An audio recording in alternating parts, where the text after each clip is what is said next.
In Chillicothe, there stands a proud program with a backbone of tradition and legacy. However, the times have been trying for the Cavaliers. With just 3 wins in their past 2 seasons, change was necessary to bring the program into a new era. Enter TJ Carper. Good.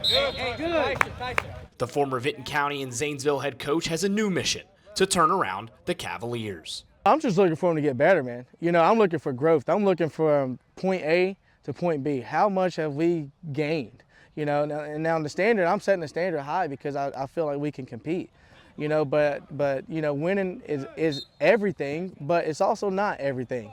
You know, you want to look at the little tiny wins that you have within the program. You want to look and see if this kid is getting better, if this kid's doing what he needs to do and growing as a person and as a player. And if there's one thing to note about Coach Carper, You guys get tired or what? Let's go. he's on the field too, using his experience as a former defensive back at Marshall to help coach up his squad. Me, I like getting out there and I like, you know, challenging, competing with the kids and just letting them see me grind with them. You know, that's the number one thing. If you grind with your guys, they're going to appreciate it a lot more. You know, but when they see you in the fire with them, doing the things that they're doing, it kind of brings it back to a perspective down to their level that they can understand and relate to. Chillicothe is in the enviable spot of having a young and talented roster with plenty of room to grow.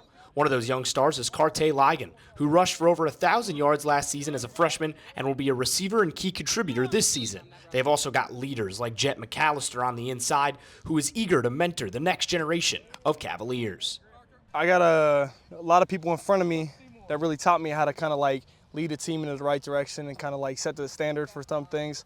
But just being able to get kids in the right way is kind of, it feels good to be able to have kids listen to me. Coach Carper, as he's always been, is focused on building a culture of accountability, commitment, and toughness. I think that with Carper coming in immediately, the standard was set higher than it's ever been before. He came in this year and the immediate goal was to really start picking up wins and really going for the FAC championship, which has obviously been our main goal for the past couple of years, but that's really been vocalized with Carper coming in. I feel like it's been excited. A lot of people have more energy, a lot of more kids coming out to play football. I feel like a lot of people's going to play harder, especially this has been a couple of years we've been 1-9, 2-8, and I feel like everybody just wants to have a good record, make the playoffs, and I feel like it's going to push us a lot this year.